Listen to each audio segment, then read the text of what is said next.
We are back into Mount Moon, and the battle rages between Alex and Dolly, and the battle between Orange and Trippy Trainer is also going on. We will find out what happens in these two battles now.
Last time, Sandshrew, a lowland form, had just evolved into a Sandslash with Alex using an Ice Stone, and Ponyta was blasted by a blizzard.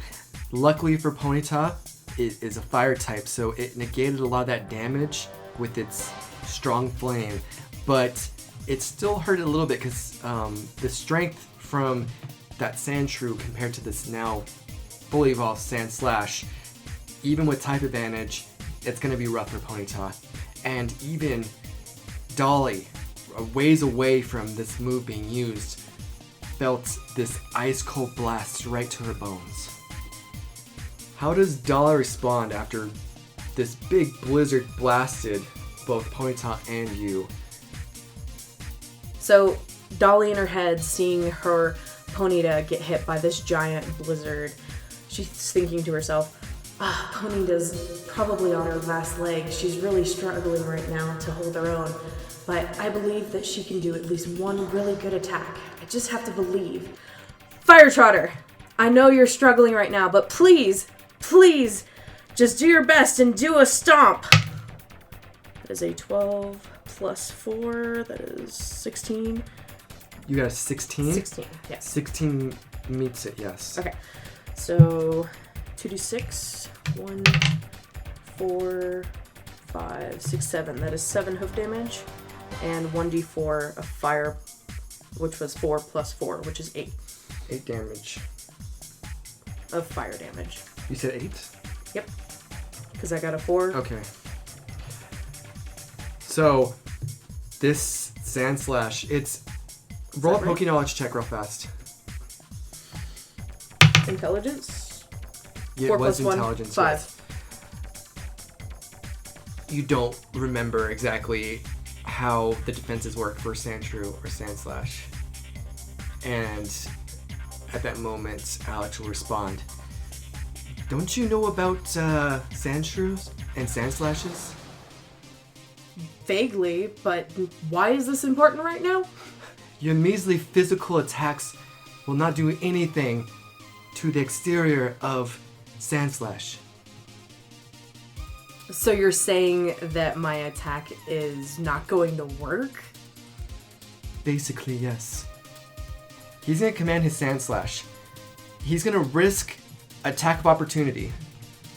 And he's going to move back 5, 10, 15, 20 feet. Go ahead and roll and see if you get if you hit him with that attack of opportunity.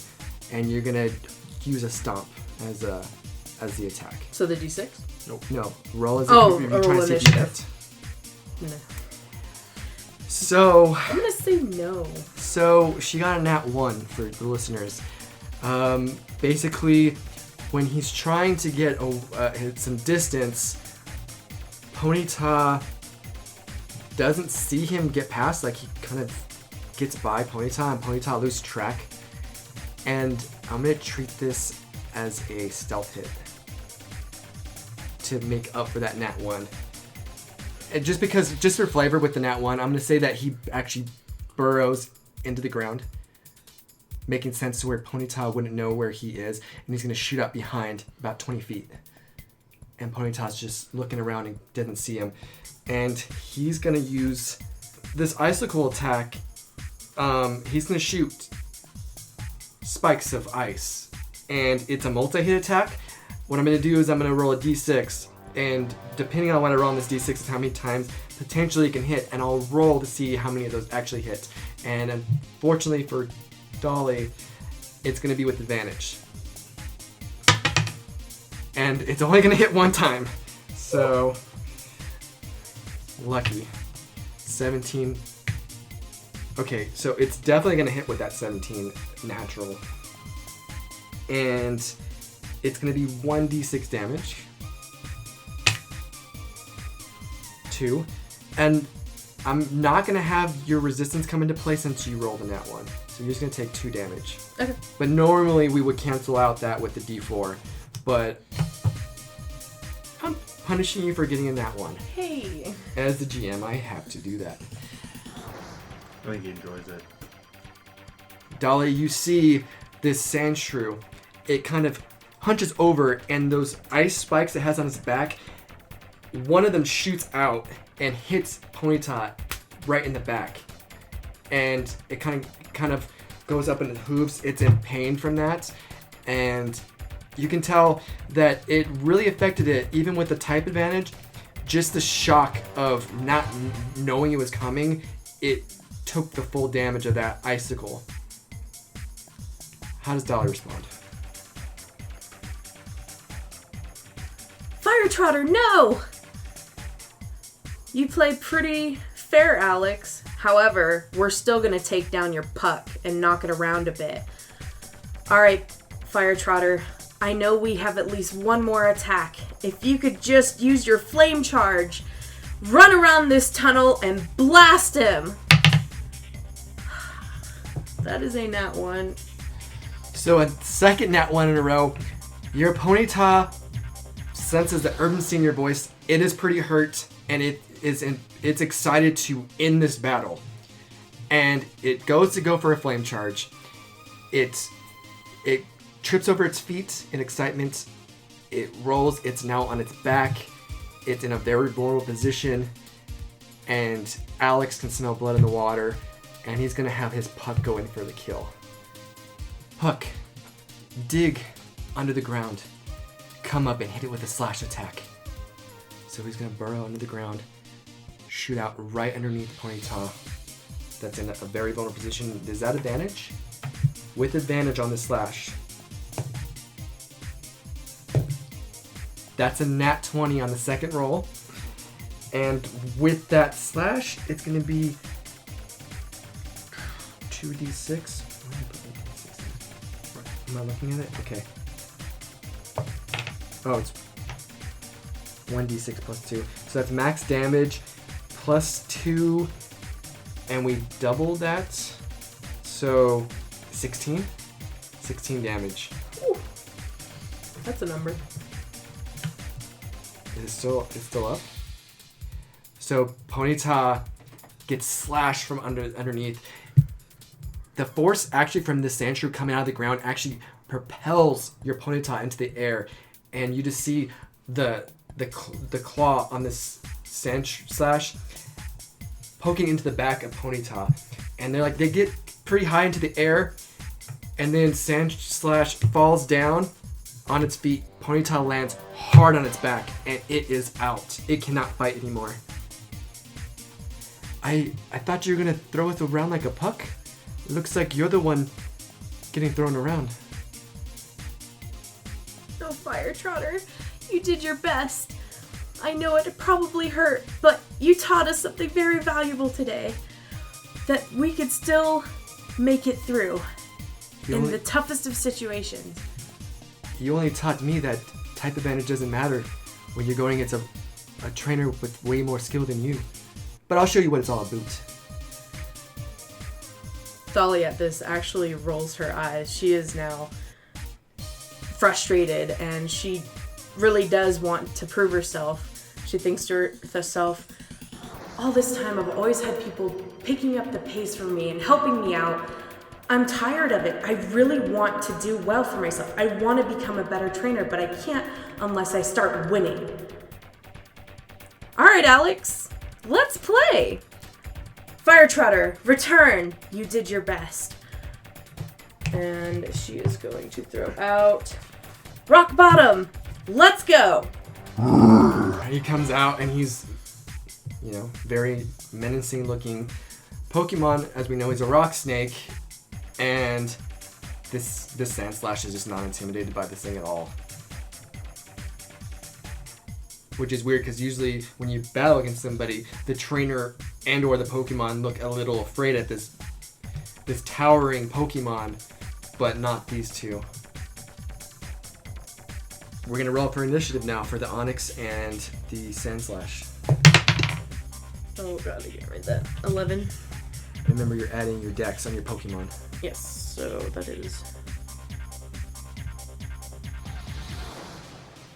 It's +1. Oh, okay, sorry. Yeah, so... Always look at the number. Yeah, I was looking at the big one. I'm like, because it's 13, 12 is a +1, 14 would be a +2. Gotcha, so that'd be 12. You are. Proud of you. So you're definitely going to go first because I only get a +1 and I just rolled a 10. So I'm assuming, unless you have a 1, so you got a 12. So it's going to be Onix and Dolly, and then it's going to be Puck. But you're going to hear Alex say, he's not going to wait for you to go. He's going to say, Puck, use Ice Shard. Now, Ice Shard is a priority move, and it goes first no matter what. Always goes first. Unless you had, Quick Attack. No, it doesn't always hit. It just hits first. It's okay. It's like a quick attack. Okay, gotcha. So it's gonna be, we're gonna see if we hit. So he has priority with that Ice Shard, even though you had the faster thing, and it's your turn. But it's actually gonna miss, and this Ice Shard is gonna shoot out, and it's gonna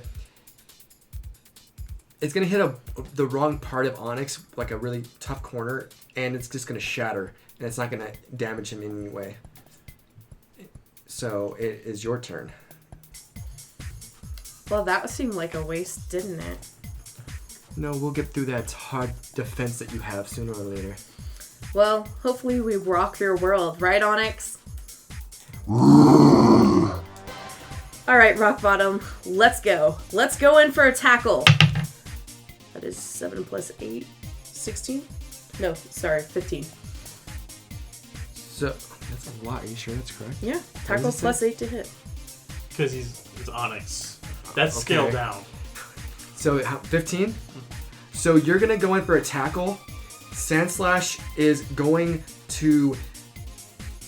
So, the head of your Onix is coming in. He's going to actually overpower the Onix and put his face into the ground, run on top of the Onix, and come around the back side of him. Let's say about 20 feet. Okay.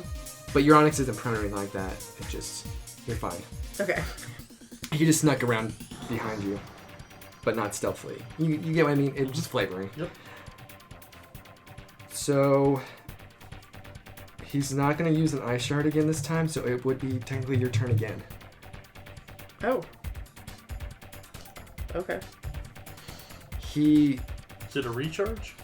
No, I'm just not going to have him use the same move again. Sure. I'm not going to do Ice Shard every single time. Gotcha. But But since she missed, it is your turn. She's first, though. I used my turn, so now she would take that. Gotcha. Okay. Question then, real quick. What? Does that mean we could do that with a quick attack? Yes. We're gonna start doing that with priority moves. That's cool. Because I didn't actually make that up. It was actually in the book that says it goes first. So I'm like, well, we should do it with every priority move. Mm-hmm.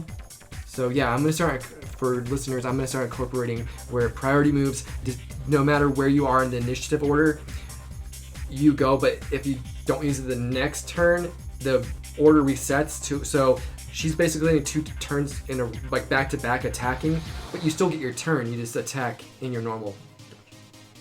Since Dolly did train with Brock as her father, I was thinking, could we flavor it to the point where it's 15 feet to reach? Can he straighten out and roll, get close enough, and then tackle? I would say he could probably hit, with his length, he could probably hit him, just circle around. He could probably hit him ranged. Okay. I would say. No, I didn't want him to jump on top of me and, the actual thing. I would say with Onyx, the way he is, he could do melee from about that point. He's so long. Yes. Okay. Yes.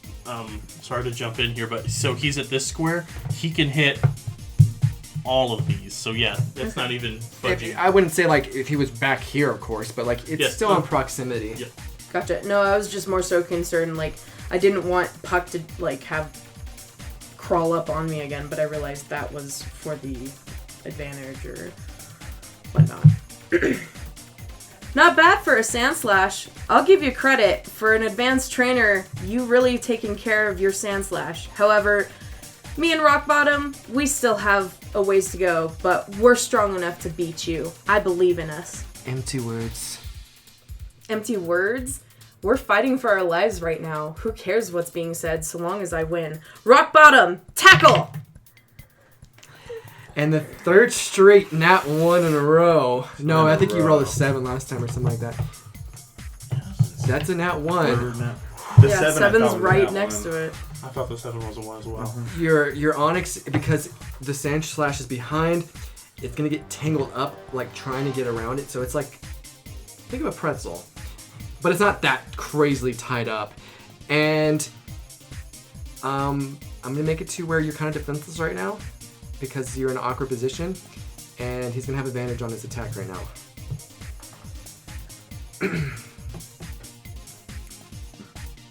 Puck, show her what a real powerful Pokemon is.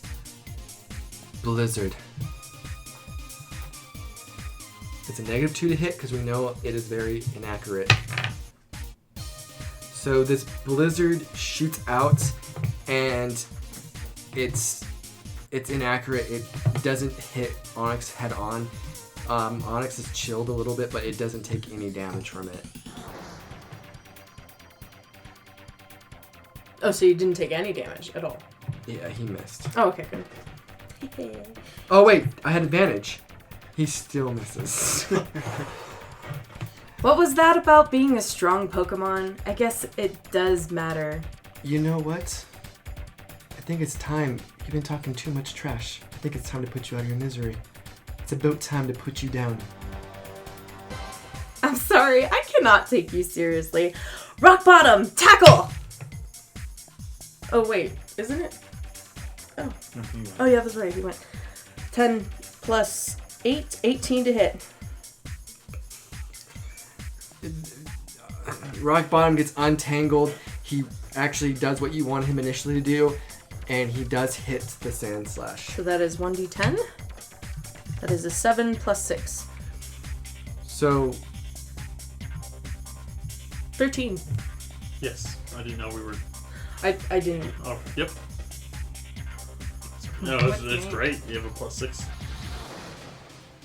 So Sand Slash tries to absorb the damage, and he crosses his arms, and just this big rock hit smashes into him, and he does take the brunt of that attack. Excellent work, Rock Bottom. Okay, like I said, it's time to put you out. You remember I told you when Father Kuzan found me, he unlocked my affinity with the ice type. It's time to show you that power. We'd like to interrupt your podcast of Pokemon Seichai to bring you Lessons with Professor Oak. Well, hello there. I'm here to tell you about Affinities.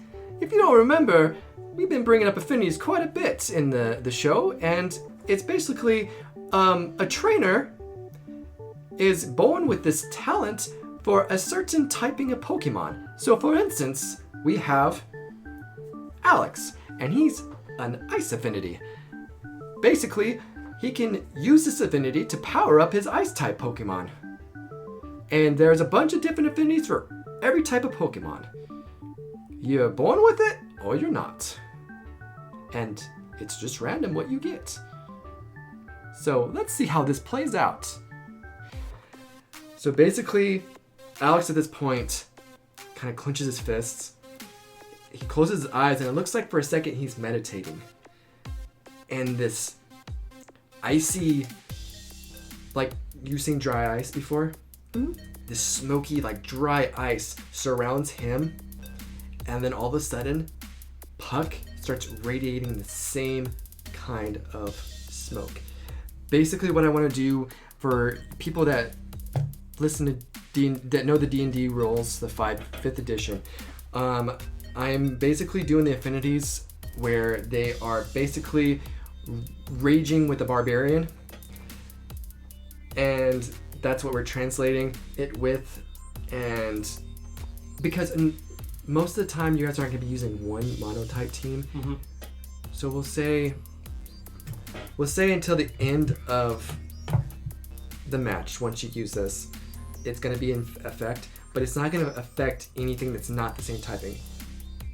So if you send out a Ponyta, for instance, it's not going to get the affinity bonus. It's only going to affect Ice-type Pokemon. Or whatever the affinity is. Did I explain that good? Yep. Okay. So... And I think what we did talk about was once you enact it, you couldn't deactivate it. You can't deactivate it. Yeah. But it's not going to matter if you don't have any more of that typing. So I'm pretty sure Onyx is your only rock type. So if you had that, like, it would only affect him and it wouldn't affect, say, Ekans. Basically. And it's something you can use strategically going on in the future. I wouldn't advise using a full ice team, but it gives you a wild card to use with a certain typing of Pokemon. So, we're gonna have it to where Sandslash is getting the bonus of the rage, or the affinity bonus is what we're gonna call it. We're not gonna refer to it as raging. And he's gonna get, what is it, +2 to damage? What did you write here? That's full. Yeah, +2 to damage, yep. +2 to damage. He's going to have advantage on strength checks and saving throws. And he's going to actually have resistance. So even though he doesn't have a typing resistance, he'll get a resistance to bludgeoning. Bulge damage.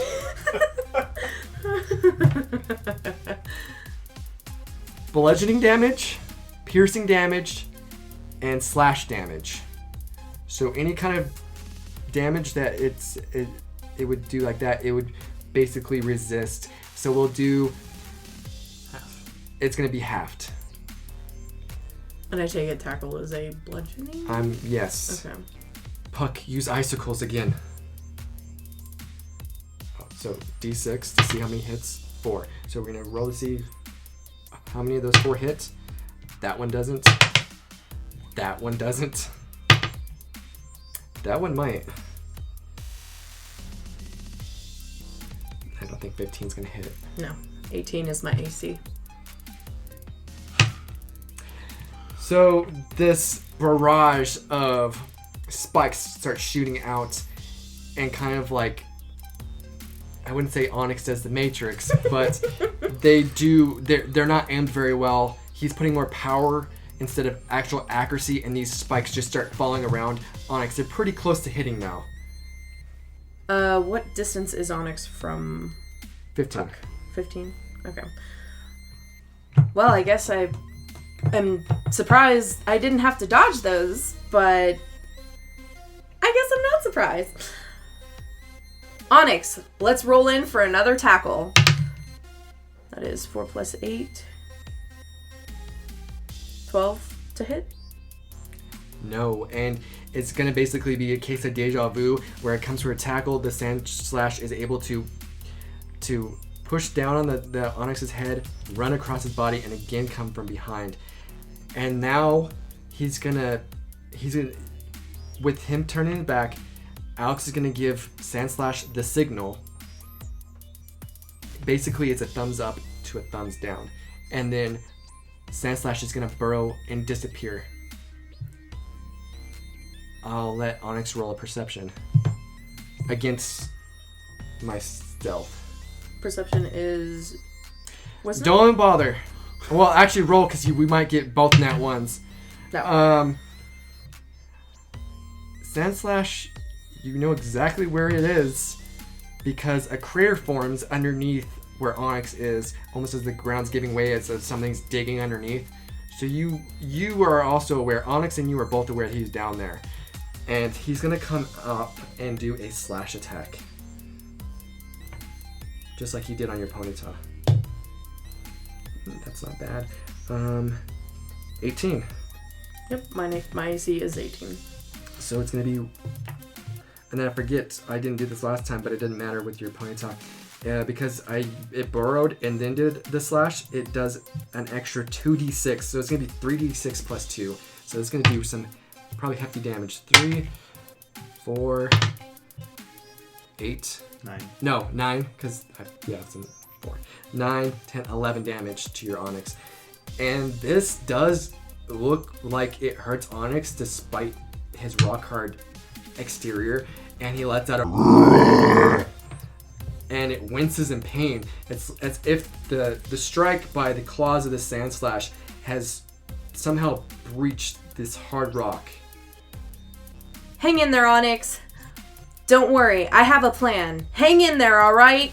And it looks like it's losing its will to battle. And Alex is just kind of looking down on you. Yeah, there's no way you can beat me without it. I have such an advantage with the Affinity.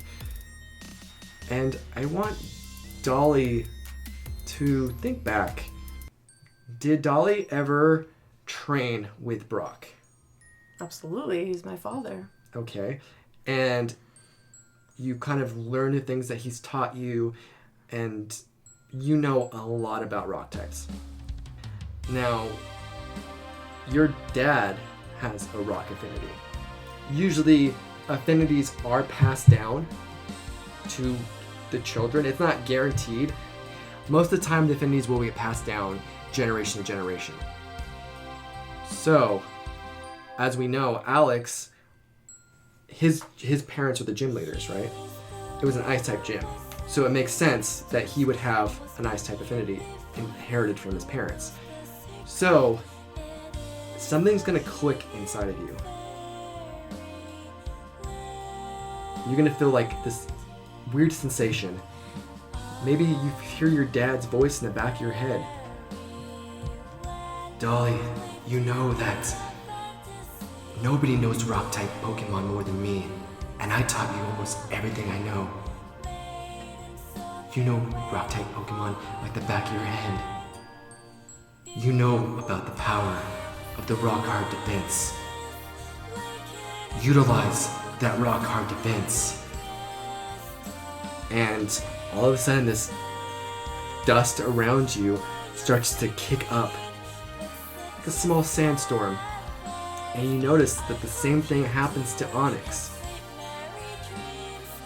You just awoken your affinity of rock, but it's not fully tapped into, so you're gonna actually get half of what a affinity boost would be, where you get only 1+ damage and you get +2 to your strength and saving throws, and you get a -2 resistance instead of halving it.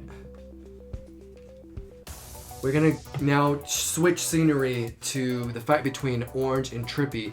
Now, last time Trippy had the advantage, he had just highly damaged, it was a Sandshrew versus Sandshrew fight, but Orange found out very quickly that his Sandshrew was a lot less trained than Trippy's Sandshrew, and the skill gap was present, and you called back your Sandshrew, seeing how hurt and just how he was taking damaging this thing. So you took pity on your Sandshrew, recalled him, you then call out your Zubat. Your Zubat comes out, And instead of looking like it wants to fight Sandshrew, it immediately swoops from behind and starts sucking on your neck. Oh god. Zubat, what are you doing? And Zubat looks happy, but that's just the way it shows affection or something. And Trippy's just looking. Okay, you're tripping out Trippy, so that's saying something.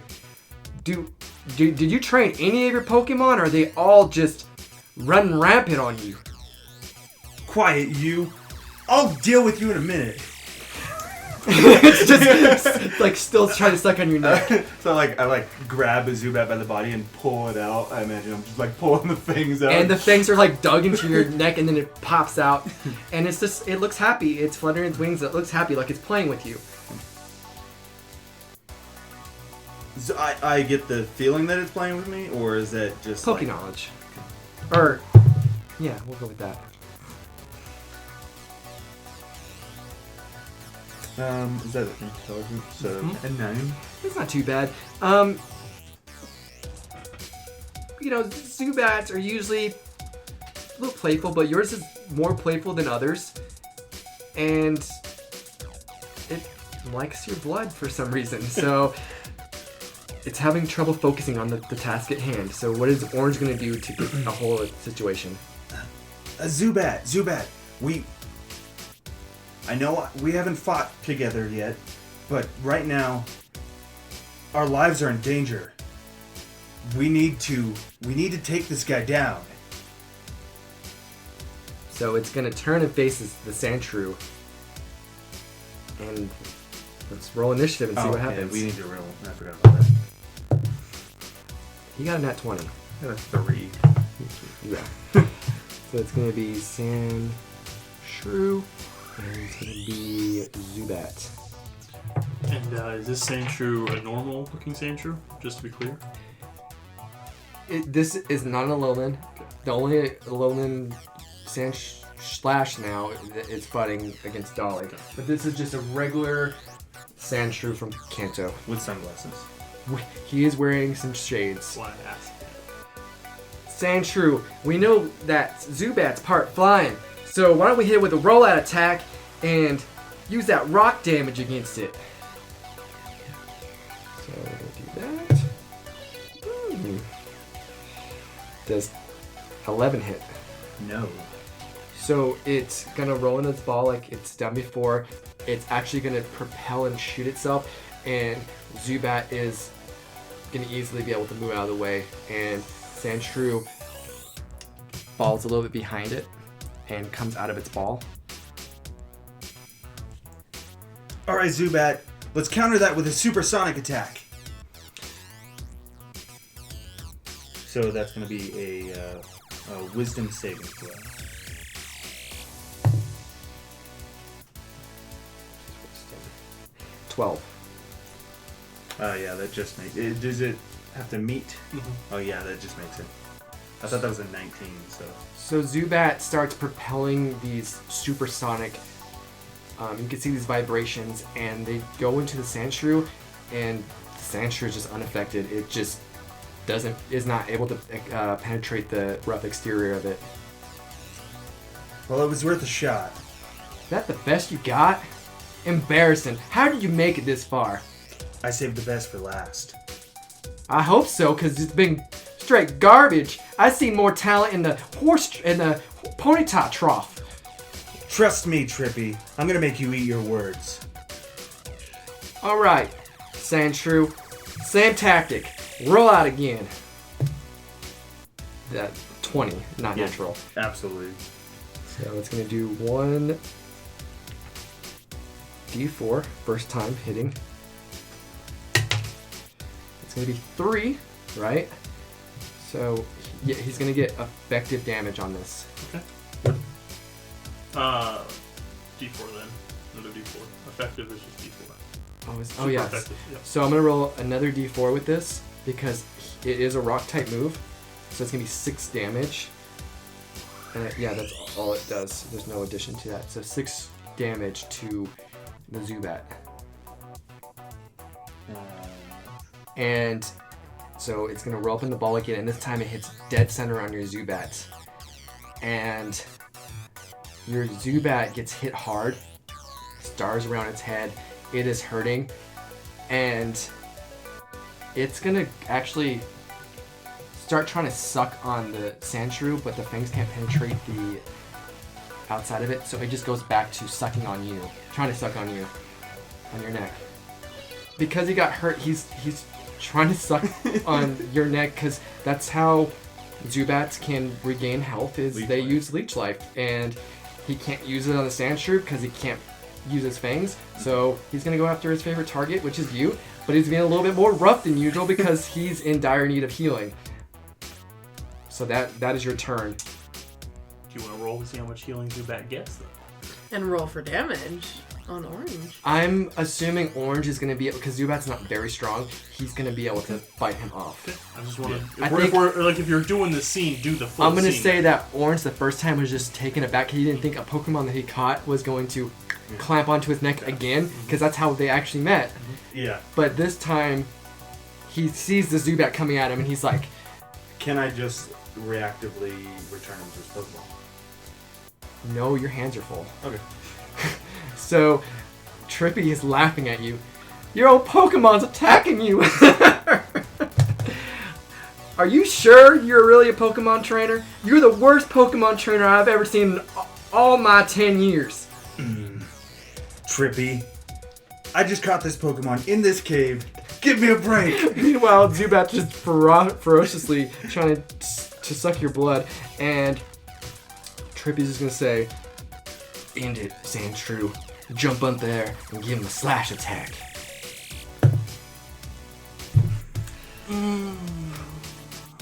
So, with the Nat 1, the Sandshrew is gonna go up to do a slash, and he's gonna you're gonna move, because you have holding Zubat, you're gonna just move the Zubat and yourself out of the way, and he's gonna eat dirt, and he's gonna take D4 damage. He's gonna take max on that.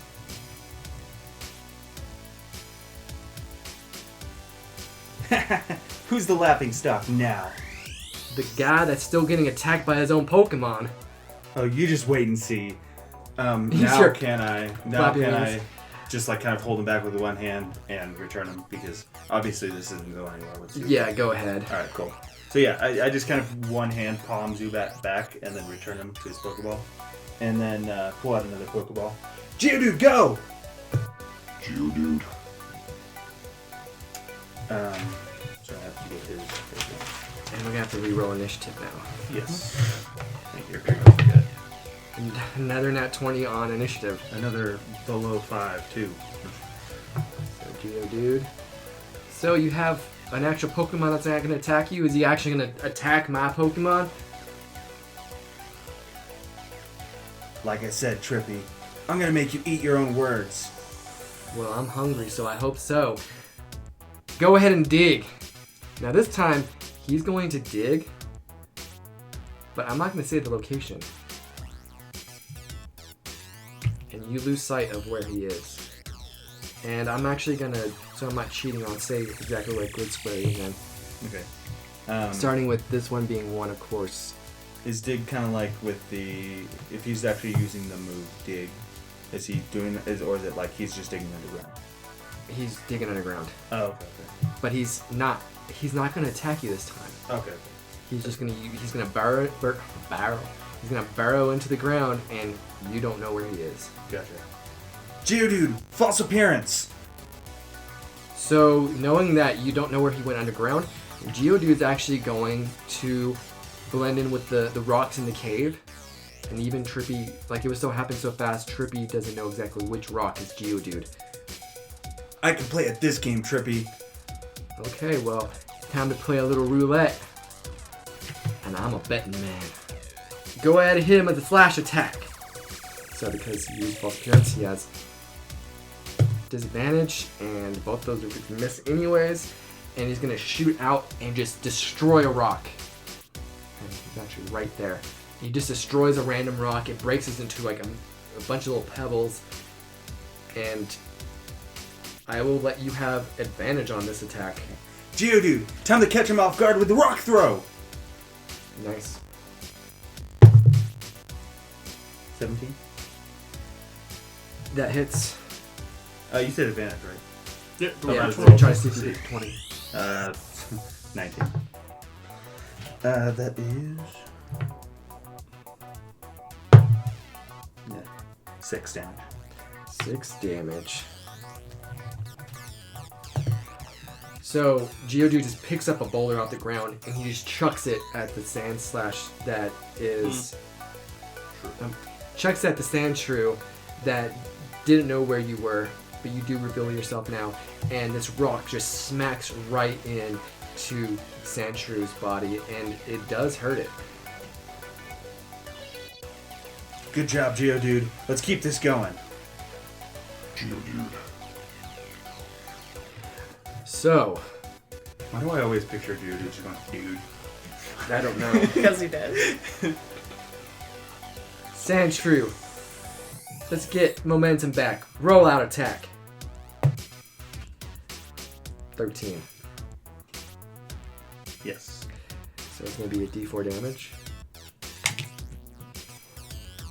So I just realized that ground actually resists rock type moves, so I should have did a d4 to subtract damage, and it instead of being 8 damage, it's going to be 7 damage. 6 damage. Instead of being 6 damage, it's 5. Yes. So let's gain 1 more HP. Okay. And just so you know, in the future, any rock moves that you use against this sand shrew will be not very effective. Sand shrew, dig, shoot out of the ground, and hit him with the slash. Nat 18. Yeah, it's Plus, yeah, it'd be way over, well over 20 with that. It's gonna be with that. It's gonna be 2d6 plus 2. 3, 5, 7 damage. 7 damage. Gotcha. And it's gonna shoot out of the ground like he says. Claw first, right into Geodude, and you see some chunks of rock shoot off the Geodude. It looks like it hurt it a little bit. Yeah. He's still hanging in pretty Still good. hanging in there too, pretty good. Geodude, counter that with the tackle attack.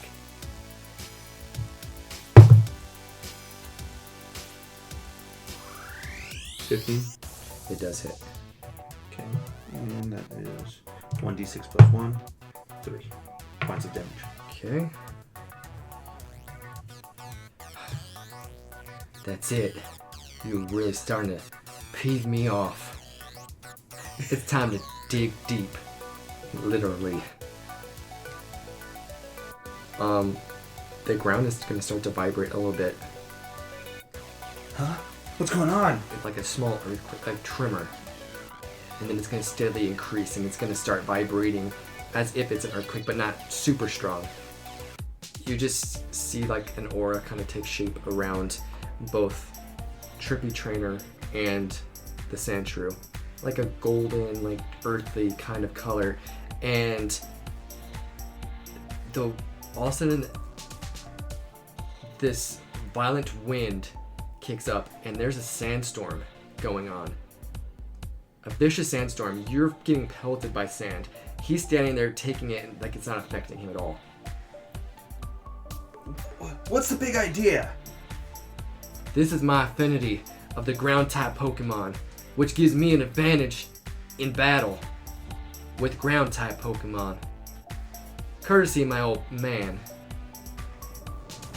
Basically, AJ has the ground affinity, and it was passed down genetically to Trippy, and that's how he's able to tap into this affinity. So what I'm gonna do with this this sandstorm, it's gonna damage all non-rock and ground type Pokemon. So if you're not ground or rock, you're gonna take D6 damage every round. D6? D6 damage. That's gonna stack Luckily, up fast. I'm just curious, what's causing the damage? his affinity.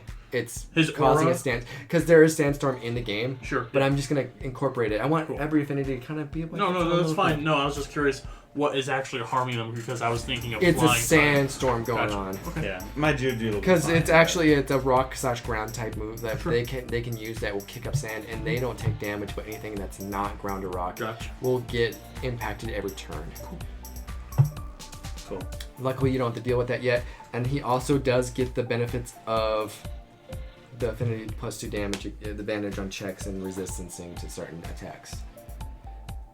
So, we're gonna go back a little bit. On that tackle, you should have took D4 damage because of the hard body ability that Sandshrew has. You're gonna take max damage on that at 4. So with that, Geodude is starting to look a little battered. Okay, and before we continue, I also, while I was editing last episode, if you remember, Zach asked me about his ability, Pedigree of a Champion, I realized how unfair it could be compared to some of the other abilities, how powerful it could be, depending on how strong an attack is, and you can just deal it back, and then he still has his turn on top of that. So we've come up with a way, me and Don, the guy that plays Corey, he came up with a good idea because he built on the idea I had that was really smart. So when he uses the ability Pedigree of a Champion, the attacking Pokemon will do its attack, but it will be halved. And it's something he has to do before I roll damage. So he has to call, if I hit, he'll say, I want to use this ability now. He can't, it's been done in the past in Season 1 where a Pokemon was hit and fainted, and then they used the ability, and I don't want it to be used as, like, I'm gonna die now, I'm gonna use this. I want it to be used before you actually take the damage. So just keep that in mind, Zach. So again, the attack will go through, but the receiving Pokemon, his Pokemon, will take half the damage of the attack that the attacking Pokemon would do, and he will redirect that attack to the attacking Pokemon, which will give them the other half of that damage, and then Zach will add a +4 to that attack, meaning that it will take half of the attack plus a D4. And I feel like that's a lot more balanced, more fair in the long run, because we're going to be getting stronger Pokemon. This was more, so I worded this at the beginning when I was thinking about Caterpie and Rattata. Now we're fighting against Alolan Duck trios and stuff, and these things can do a lot of damage, and it's kind of cheap to think that like you can turn that much damage onto somebody and then still get your turn. It's a little unbalanced, and it's unfair to the other trainer abilities. So that's why I'm nerfing it and going back on that. But yeah, that's what the revamped version of it will do. So I don't know if I mentioned this already, but with the sandstorm, because of a little bit of the earthquake, it did crack the ground. It's some rough terrain, and you're gonna have to be aware of that as certain Pokemon traverse the ground. Okay, Sandshrew, let's mix it up a little bit. I bet you aren't gonna survive this. Dig! Hit him with what? Your best shot? What were you gonna say? Yeah, exactly. I was gonna say, hit me with your best shot. Don's rubbing off on all of us. Sandshrew, use that dig move and then shoot out like a bullet and use roll out. 15 hit. Yeah, that hits. 4, and then I roll a d6 because I use dig. That's max damage. Because I got a 6 on the d6 and a 4 on the d4. So how's Geodude looking right now? Geodude is out. So, much like a cannonball, it digs into the ground, and usually your Geodude's used to the slash attack, or like you're used to the slash attack, but they switch it up. They do a rollout attack, shoots out like a cannon, connects. Geodude actually tries to block it by extending its hands, but the force behind it just impacts, and Geodude falls to the ground, and he's out. Geodude, no! You just keep surprising me with just how bad you are. Geodude, return. As you return your Geodude, you hear a familiar voice creep up in the back of your mind. Orange, it's me again. You remember, right? How could I forget? I guess you couldn't after that number we did to Rory. Let's Do that to Trippy tenfold. Give me control. You're right. Let's show them what we're really made of. I like the way you talk.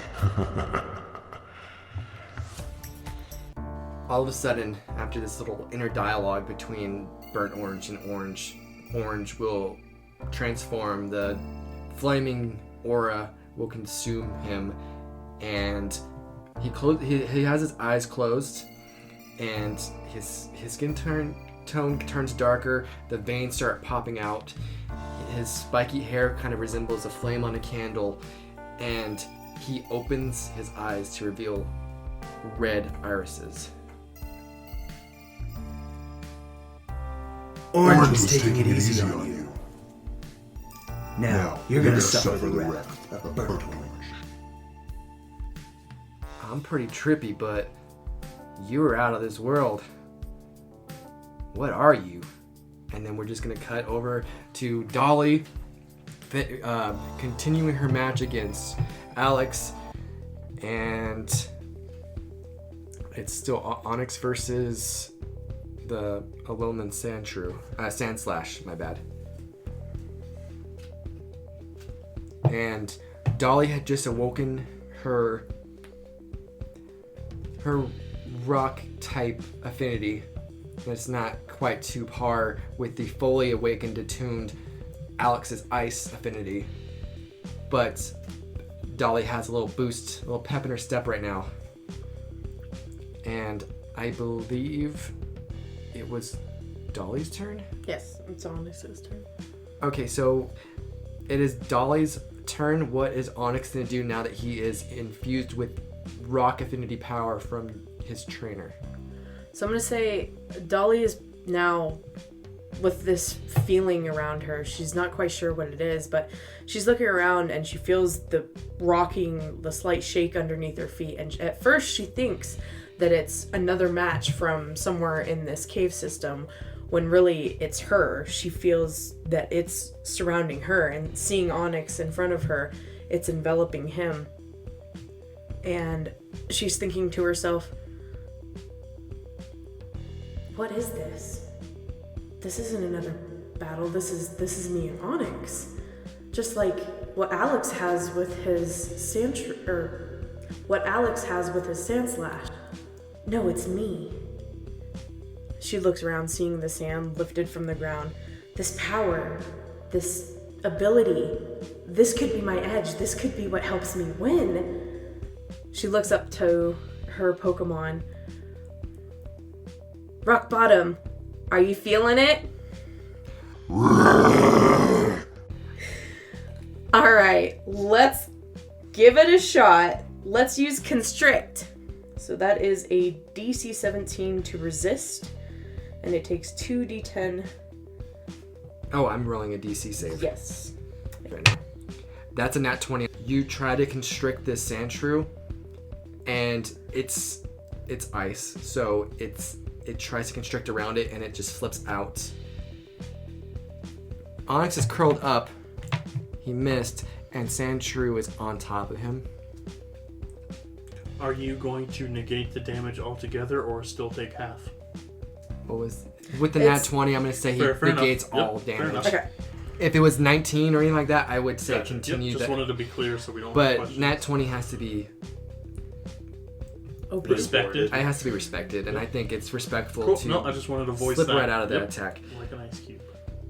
Puck, we can't let her fully awaken this affinity. Blizzard it right in the face. That is a 2 minus 2 is a 0, and that is definitely not going to hit. It blasts a confined, instead of a wide array of Blizzard it's been using regularly. This is more confined, like not laser pointed, but like more of a confined blast, contained blast, whatever you want to call it, to hit a certain area. But Onyx is able to move out of the way, and it just hits the ground, and the ground below it just freezes, and it's now like much like an ice skating rink, not the full ground, but just this 5-foot square right here. Sandshrew still on top of Onyx. How does Dolly respond? And Onyx, to paint a better picture, he's coiled up. Like a snake coiled up. Is he... Oh, no. Sandslash is on top of him. Yes, That's he's right. on top of the coiled up Onyx. Okay. Guess we avoided that little brain freeze, didn't we, Onyx? Alright, Rock Bottom. Now that he's close by, let's hit him with a tackle. That is a 10 plus 8, 18 to hit. Yes, it does hit. Alright, and you said this damage that goes on to... It adds one extra damage. Okay, yes. so that is 1d10. That is 7 plus 6 plus 1, 7, 14. 14 damage. Okay, so it's gonna be resisted because he is also Affinity mode right now. So with resistance, what are we doing again? Half. It's half. So how much was that total? 7 total for you. So plus 7. So what was the No, total damage? she did 14. Oh, so just 7 damage. Right. Okay, that's not too bad. So you used the tackle, right? Mm-hmm. So I'm gonna say Onyx uncoiled, kind of moved, Sandshrew went to the ground, and using the momentum of the ice, comes in with a ferocious tackle attack. Sandshrew kind of makes an X with its arms, trying to block most of the damage. It actually slides back about 10 feet inside the edge of the seal. The edge of the seal stopped it from going any further, and it looks battered. Excellent job, Rock Bottom. Puck and Alex are a little mad because they weren't expecting this fight from you and Onyx with your whole awakening, your Affinity awakening. It's really put a damper on his plans, and you are, no pun intended, rocking his world. Okay, it's intended. I'm dead set on hitting you with this attack. Puck, please, focus. Blast him with a blizzard and end this. Not so fast. Hard defense. I activated my trap card. What the heck just happened? I used hard defense. It So increased you- my AC by 5. 5? I thought it was 2. No, it's 5. Okay, I have to hope for a nat 20 on this. No.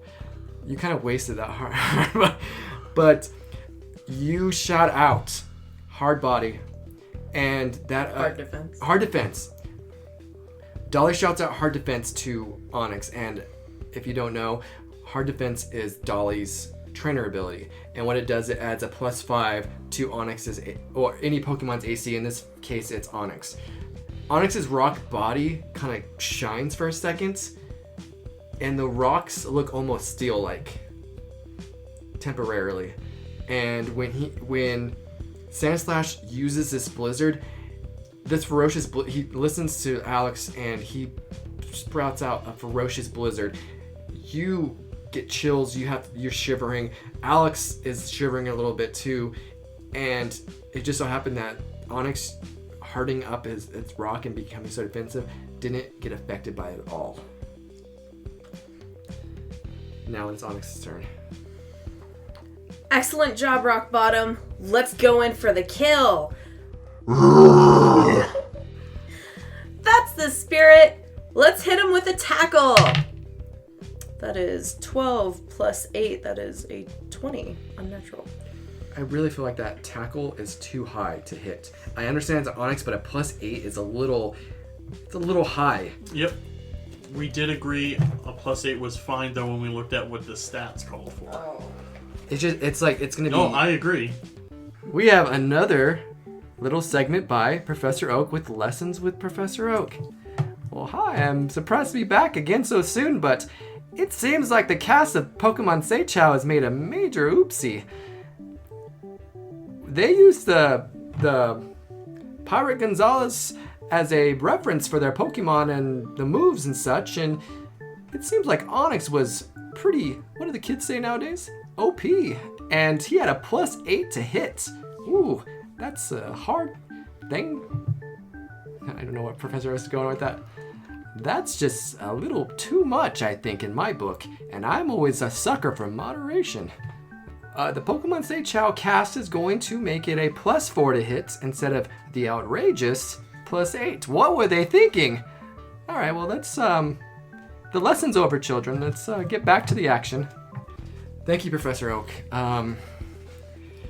So, if with the +4, you're still going to hit. Yep, so 16 to 16 hit. is still going to hit. It's going to meet. So, go ahead and roll damage. That is 1d10. That is 6 + 6. That is 12. Yeah, I get to resist +1. Half of it. half of it. Oh, no. Oh, sorry, yes. what's half? Yes, +1. Because I have 1 plus damage. How much as was it again? My affinity. 13. It was. So that's 6, Yeah. right? Is it rounded Yep. down? Yes, rounded down. Yep. Wow, very good. You are. It's So yes, it's gonna be -6 damage. And what was that attack? A tackle again? Yes, it was a tackle. Sand Slash is against the seal already. You just bash into it, and the Sand Slash is not able to defend itself. It is between the seal wall and your Onyx's head. I'm gonna let you decide as the trainer. Do you want Onyx to keep him pressed against the seal, or are you gonna release after he finishes the tackle? I think I want him pressed there. Okay, you're gonna press him there. Sandshrew, use a multi-slash attack. I'm just rolling horrible tonight. That's gonna be 16 on that one. Nope. What is the AC of that Onyx? It's 18 on there. We remember, because at first we said 10. I understand not 10, but I thought it was not that. 18 is too crazy. This is not making any sense because this is not the Onyx I remember. 10, Okay, I think. AC 18 is too high. okay. I think 15 maybe sounds better. I'm gonna re-roll that because it's kind of cheating if I say it's a 15 after I rolled 16. 14 is not gonna hit. So he comes down with 2 slashes and it just doesn't even chink into this Onyx's rock hard armor. So Dolly, those slash attacks by Sand Slash did nothing to your Onyx. It's still pressed against the seal. What do you tell Onyx to do? Good job, Rock Bottom. Good job resisting those slashes. Now that he's pinned up against that wall, hit him with a hard tackle. That is in that one. Yes. Yes. Yes.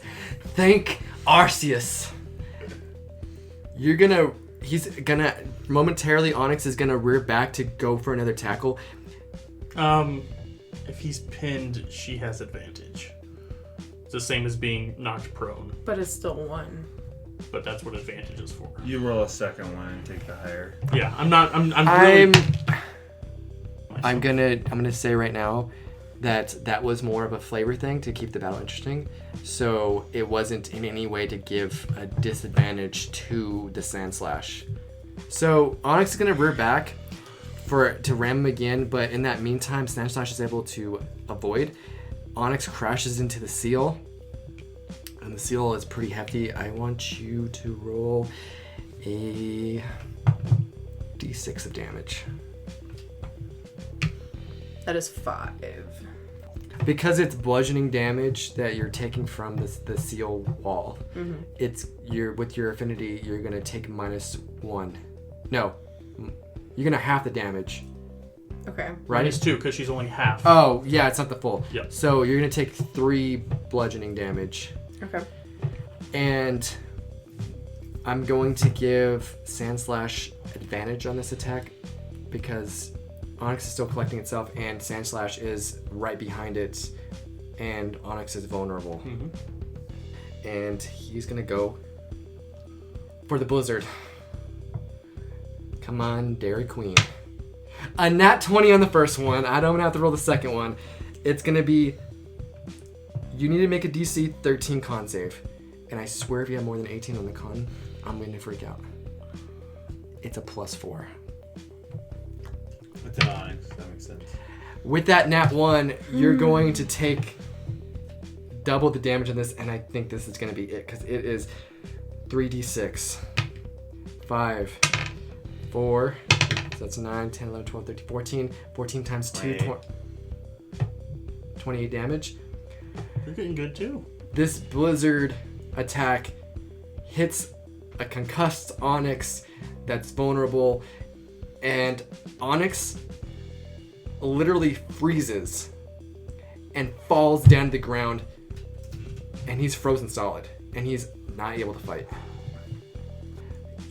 I have to admit, I was scared for a second, but the better trader prevailed. And as soon as that happens, your rock affinity fades, the dust falls, and you no longer have it. I'm just saying that because she doesn't have any more rock Pokemon, so it's not going to do any good to keep it. Yep. And she just awoke it. So No, absolutely, yeah, that's perfect. So yeah, your rock affinity is gone, and the icy, cold aura of Sandslash and Alex looks like it's intensifying. They're not getting any battle bonuses. I'm just trying to. Yep. And on that note, we're gonna switch back to now Burnt Orange versus Trippy, and Trippy is tripping out over Burnt Orange's transformation. And what is Burnt Orange gonna call out?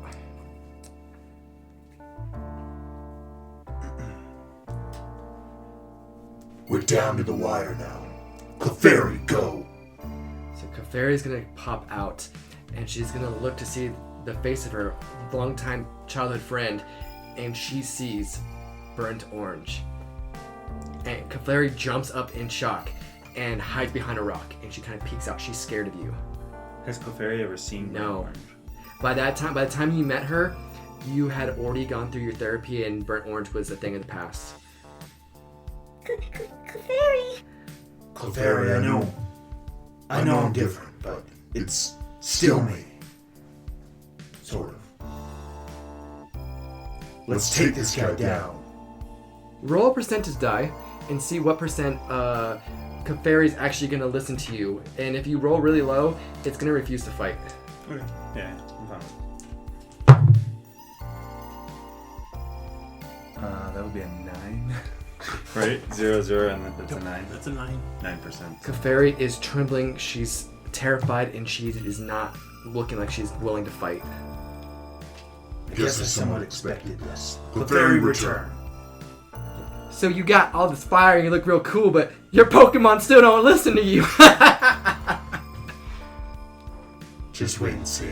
Like I said, I saved the best for last. Charmeleon, go! I just want to say, you keep on saying, wait and see, but now you're down to your last Pokemon, and I think your words are full of hot air in a hot air balloon on a warm summer's day. I think hot's about right. I'll show you how hot we can get! Do you not realize I have the type advantage in this fight? I roll for initiative. 11. So you got an 11, and... Oh, wrong Sandslot. Wrong. What do I add it into that? Or? Dex. Oh, Dex. yeah, the Pokemon Dex. That's right. Sorry. So I got a 10. 12. 13. Sorry. So Charmeleon's gonna go first. So anything with cracks, you're gonna pretty much, when you maneuver, you're gonna be at a half speed, disadvantage on saving throws, stuff like that. What rough terrain is each 5 foot counts as 10 feet. And I'm also gonna throw in disadvantage on saving throws, just Yes, homebrewing it. Yeah. Unstable terrain. Unstable terrain, so that it kind of spices Rough things and up. unstable, yeah. So, Sandshrew is still in your face because that's where it finished off your Geodude. So Charmeleon and your Sandshrew are face to face right now. Charmeleon, give it a flamethrower. Okay. forgot. Is that a... DC dexterity save. Is it? Yeah, you're going to launch this flamethrower no matter what. Yeah, write that he down. has Oh, to I make have to a make the dex save. save to dodge out of the way. That's an 18 plus 4. I'm pretty sure I save. And there's no plus to it either, so it's... It's funny because it's all... it's all 5s. Okay. Now, to be clear, it is 16 total. Yes. Halved. Halved is 8. 16 total. Was there something in my... Yes. So halved is 8. Resistant, correct? Yes. So D4. Not by the affinity, but I resist of because I'm Sage. ground. Yes. And it's going to take off 1, so 7 damage. Charmeleon releases the strongest flamethrower you've seen it do since you've had him. And Sandshrew keeps walking towards you and your Charmeleon. It's not that far, but it just walks through the flames. And it's going to counterattack. That puny flamethrower, you think that's going to hurt my Sandshrew? Give it a nice slash right to the stomach. So, yet another nat 1 in this session. Sandshrew is going to miss, and it's going to actually get its claw stuck in the seal. And I'm going to give, I know I've been messing with my players tonight, but I'm going to give Charmeleon the advantage on this attack. While Sandshrew trying to dislodge his claw from this seal. You need to choose which ability you want with the Intimidate or the Lust for Victory. It's good. I forgot about that one entirely. I almost did. That could have been a mess later on if I rolled the nat 20. No. Yeah. I'm going to change it up because I always go with Intimidation. I'm going to do a Lust for Victory for once, just to... So, to put a story behind the Lust for Victory, you choosing Lust for Victory, this is your last Pokemon. You've been embarrassed. Your Pokemon not listening to you, trying to attack you, and you've been getting rocked by Sandshrew and Trippy. So, you are lusting for victory. Burnt Orange promised Orange before they transformed that he would get the job done. So, He's going to make it happen. instead of being intimidating, he's applying himself to get this to work. The recharge was on a 5 or 6, right? Yes, so Just I know to you roll didn't get the myself. recharge. Alright. So, Charmeleon, Ember.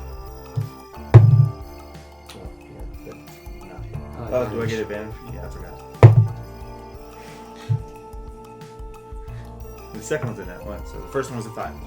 Okay, well you have Lust for Victory, and that allows you to re-roll in that 1, right? Yes, I just did this and I already forgot. And it already paid off. That is so amazing. Did you literally just roll another nat 1? Is that a 7 or nat 1? That is a nat 1. But the 5 is what sticks. As you do the Amber attack, Sandshrew is actually able to dislodge itself. You hit the seal. He's going to dig underneath the ground, and he's going to hit you with a surprise advantage attack with dig.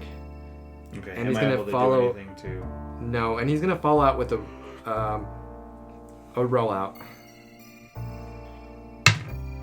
So that's a 17 for the first one, 19 for the second one, plus 2, 22 is the best one. So does rollout hit? Yeah.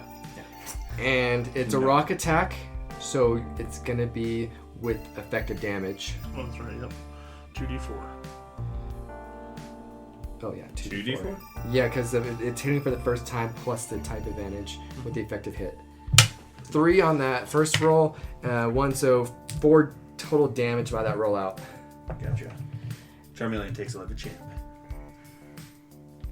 It's gonna hit, it's gonna ricochet off, and it's gonna go about right here. And remember, he has an AC plus 2 when he's rolled up like that. Yes.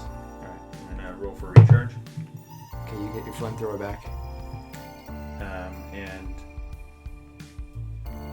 Charmeleon, move into range and flamethrower him again. So that's a 15 foot, so right... Would it be right here? 1, 2... That'd be fine? Okay, cool. And it's a DC save on your part. So it's not even an AC. Oh, wait, what? There's no AC? It's a save. Yeah, the dex save. Oh, okay, so I need It's a to... light attack, basically. It's only a 9. Yeah, that does not save, so you take full damage. It's a lot of 6s. So 22, half of 22 is 11. Why is it half? Oh, wait, never mind. It's 22 full damage. Minus that. Minus this, minus 3. And 19. The ferocity of this flamethrower is even stronger than the last one. And before that flamethrower, you notice something. Your flames intensify. There's a weird flaming aura around Charmeleon. You've just unlocked your flame affinity, your fire affinity. So it really is the affinity. And it would do +2 damage. Now, I'm going to say with your transformation, you can go full affinity, but as regular orange, you can only do like what Dolly's doing with half the affinity. So you have the full affinity right now as burnt orange. Awesome. Also remember, burnt orange you take 5 HP to your actual trainer. Yeah, I forgot about that, sorry. I will do that now real quick. This flamethrower is intensified by you unlocking your flame affinity. And this one's gonna hurt the Sandshrew. It builds this one. Despite its hard exterior that you've known, the flames actually do penetrate and it really does hurt this Sandshrew. Because, I don't know if Burnt Orange knows this. Go ahead and roll a Poke Knowledge. If not, I'll enlighten the audience. 16. Okay, so Burnt Orange knows that Sandshrew and kind of ground Pokemon and rock Pokemon, they're really good at blocking physical melee attacks, but special attacks usually do hurt it. It's more susceptible to special attacks than actual melee attacks. Even if there's a type advantage. Just a little flavor, because that's how it is in the games. Not necessarily in this game, but you know. Okay, cool. But it just kind of ties in. For myself. No, that's good. Does he do even more damage? No. Is what you're It's saying? just Flavor. I'm referencing the games. Good. I do the full D8. Just why the flamethrower was actually able to affect I know, him, just sorry, the way it that's worked out. Yep. Sandshrew was rolled up into a little ball, and it's getting blasted still by this flamethrower. It's relentless. It's still going on. Sandshrew, stop taking that. You can't take those much flames. Dig down and hit it with another rollout. Hopefully it hits because I can do a lot more damage. So it's going to shoot out of the ground. Let's see if it hits. It misses wildly, and it's going to actually miss you, hit off the barrier, and it's going to unroll about right here. But it's away from your flamethrower at least now. Yeah. So I'm rolling for my recharge again. It does not recharge. Charmeleon, turn and give him another Ember attack. Let's finish this. Oh wait, this is another turn, so do I get to reroll it again? Yes, with your ability. Oh, good. Not one. It's per round. Yeah. I have the Lust for Victory, which is coming in Oh, clutch. actually, oh, hold on. How many rounds has it been? About 3 or 4? Yeah. Roll 4 d4s. Oh no, I'm doing damage. There's a sandstorm going on. I gotta count for that. That's 1, 5, 7, 9, 10, 11, or 12. What's the number? It was a 4 at the end, and I said After 7? 11. 11 damage from the sandstorm after we'll say 4 turns. Yeah. Sorry, I should have been keeping better attention to that. My bad. No, my bad. It's just a lot going on, so it's hard to keep up. So I re-roll the now Yes. for Lust for Victory, coming in clutch. 20, unnatural. Go ahead and roll for damage.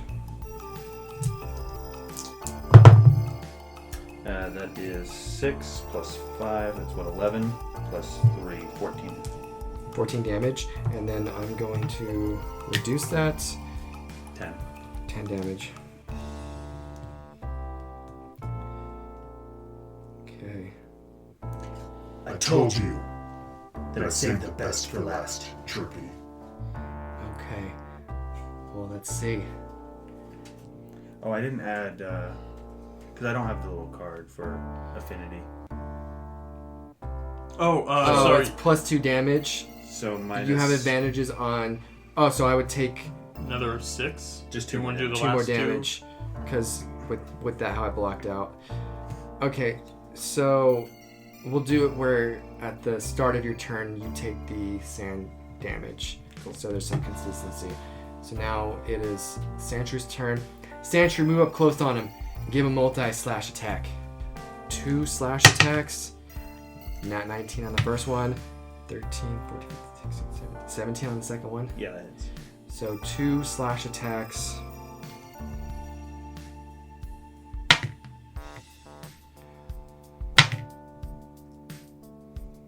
Seven damage. So you take 3 damage from those because you have the affinity. Oh, I think so. That's fine. No, that's and also, I don't really think this counts, but the sand damage, should that be taking half damage for both of you since you're... It's environmental, so I'm Cool. just I'm gonna- good with that too. I didn't think of it till... So No. it's the start of your turn. I'm gonna roll sand damage again. That's another 2 damage. You said 3, so 5. How's he looking? He's still trucking. Okay.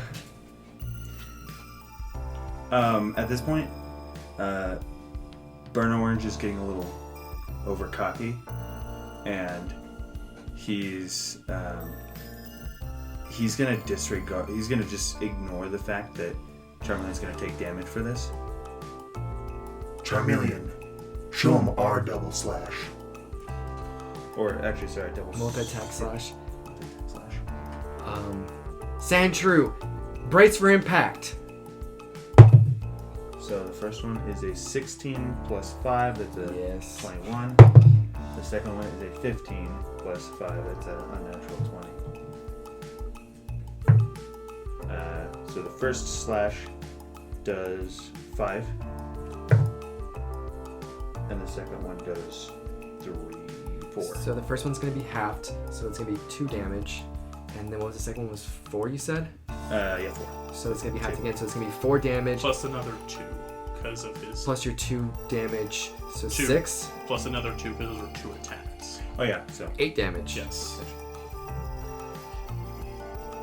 And then I take damage. You take 2d4s. I 2, 4 damage. And he takes that fully too, right? Yeah. Because he's hurting himself, so it negates that the resistance. It is physical. I'm gonna roll, see if I can do something interesting with these percentile dice. I think I'm rolling the right ones, right? Yeah, that's right. I'm gonna say that Trippy, with an 80%, Trippy sees. Is that an 8 or an 80?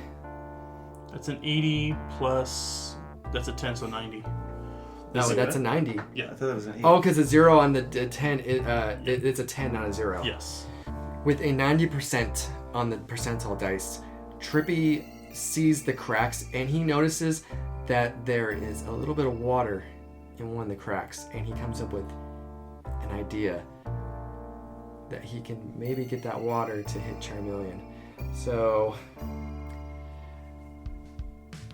he's gonna yell out to Sandshrew, Sandshrew, it's time to hose him down. Look below you. Sandshrew looks down to the crack right next to him. This one to the left. There is some water. Dig down there. Blast him. When Sandshrew burrows into the ground, a fountain of water just sprays out from underneath the cavern. And you know this to be the same water that you've seen before that can power up water types and such. Mm-hmm. And your Charmeleon needs to make a dexterity save to avoid. Nope. 3. Because of how close the proximity is from him and the geyser, it's a pretty ferocious water, and you're weak to it. I'm going to say you take 3d6. I was gonna say 2, but that's a lot of water. It's pressurized. That's 1, good. 3, 5, and then I'm gonna have effective on all those too. Is that effective or super effective? It's just effective because he's only a fire type. Okay, On so does that dice? mean a 1 type thing can never be super effectively hit then? It depends, but Okay. most of the time not. Okay. And it's mostly a double weakness kind of thing, or double typing. Yeah, but Well, if, were we if at he 5? can't... 5, Okay.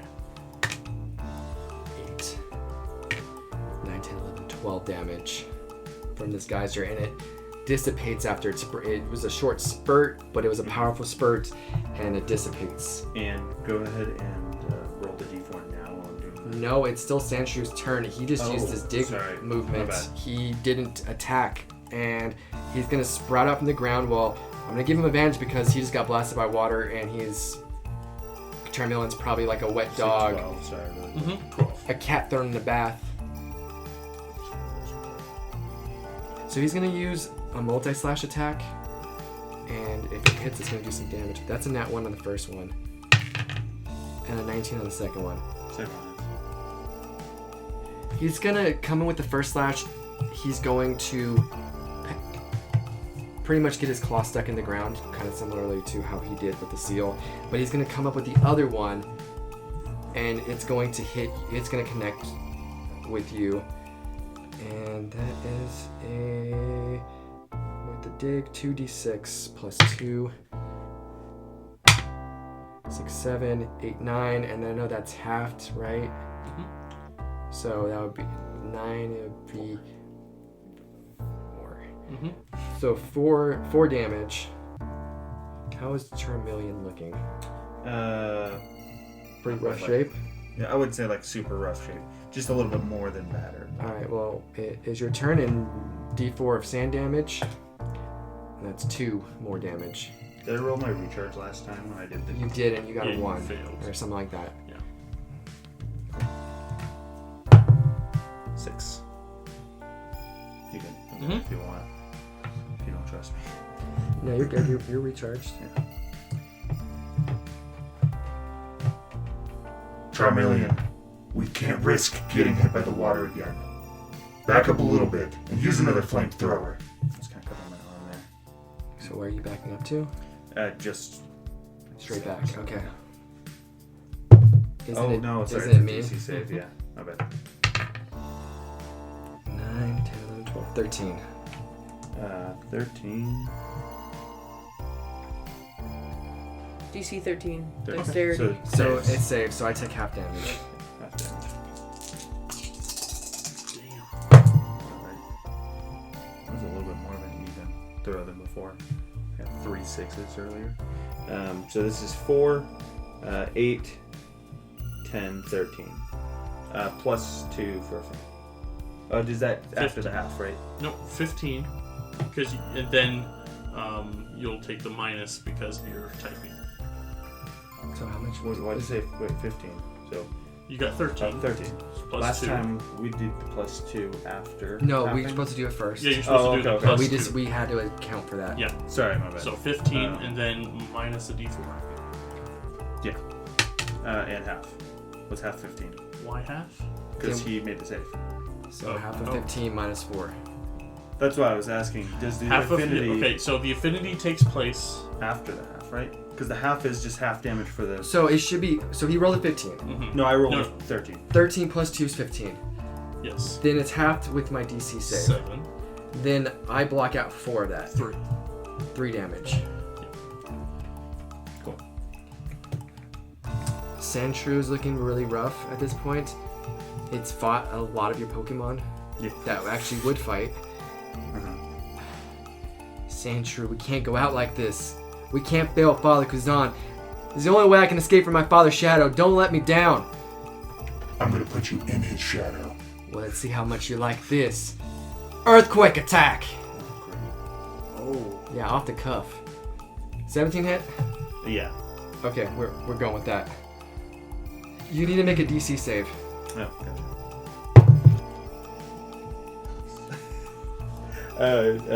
Dex?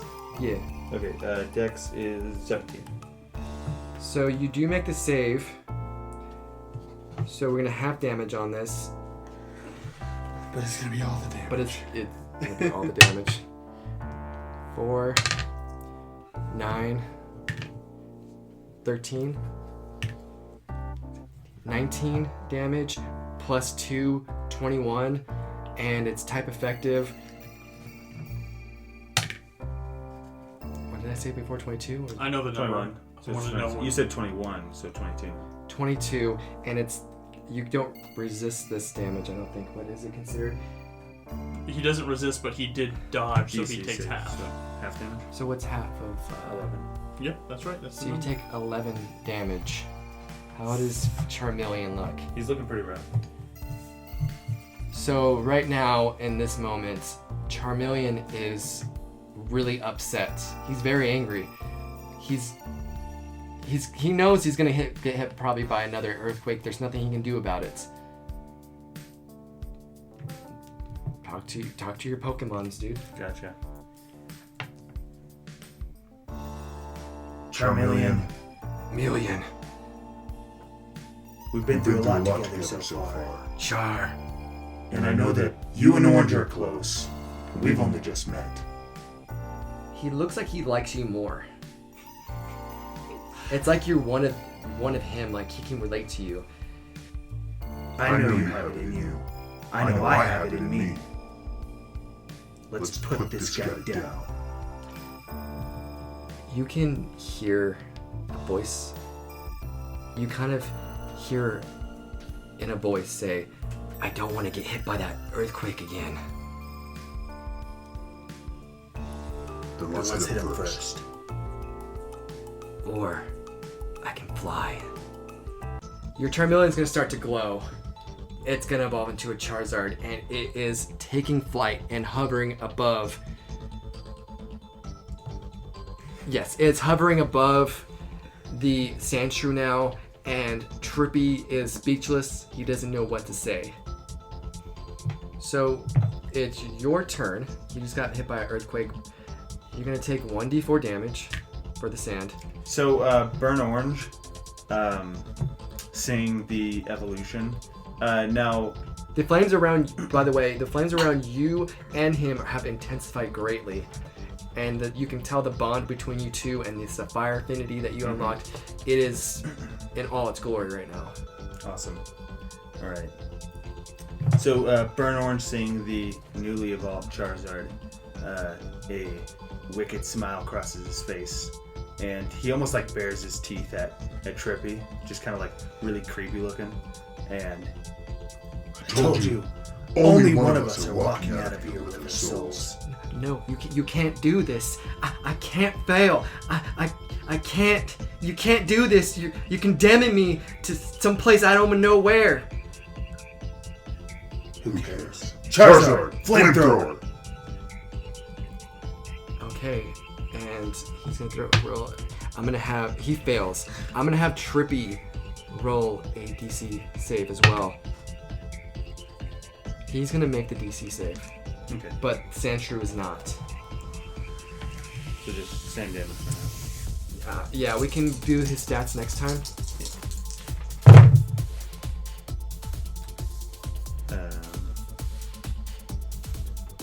15 plus 2, 17. 17. Don't have it. I'm gonna roll the D4.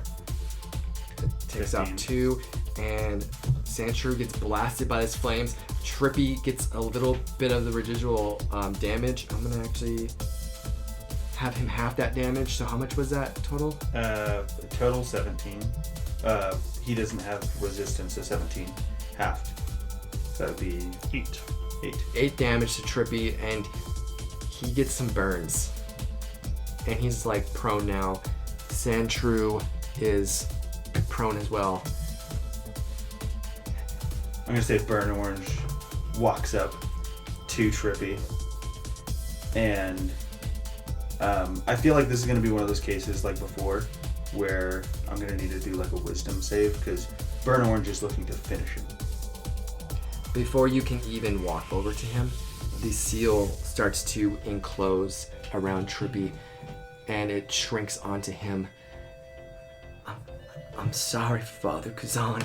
I wasn't able to get out of my father's shadow. I'll just always be AJ's son. And with that, there's a bright, blinding light, and you see Trippy's body kind of float up, chest first, and this light gets extracted from him and flies off into past where you need to go, and Trippy's body falls limp. Sandshrew is barely conscious. He starts crawling to his trainer. You're gonna make this sad now, aren't you? He looks at his trainer and he knows the worst has happened and his trainer's gone. He pushes the button on the Pokeball, returning inside. You are released. There's no seal keeping you in anymore. Your opponent is done, and I need for you to make, as Burnt Orange right now, a tough decision. First off, I need you to make a roll. I'm gonna try to think of what roll I need you to make.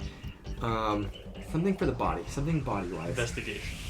No, physical body? Physical Strength body. check? Strength check. Make a strength check.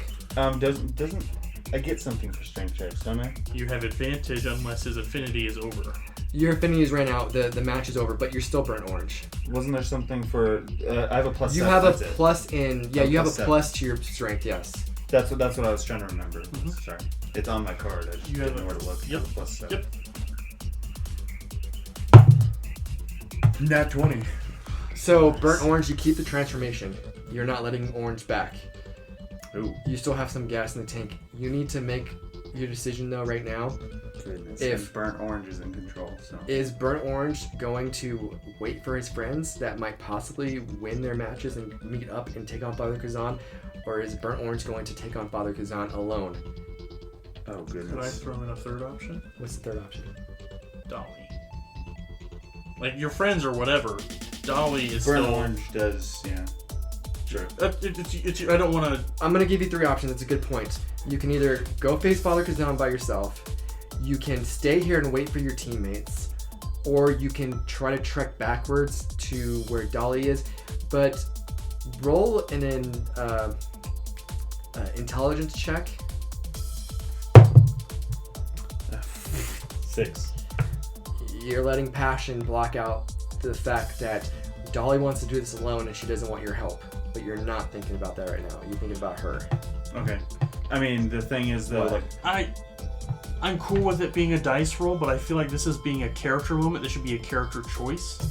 Yeah, but Burnt Orange, he's a rash character. Fair enough. yeah. So Fair if it was Orange, Yeah. I'd be like, Orange, what are you gonna do? Fair enough. No, But- that's perfectly valid. So The question you can let is, that though- affect your decision. It doesn't mean you're still gonna do it. Mhm. It's up to you as Burnt Orange. What are you gonna do?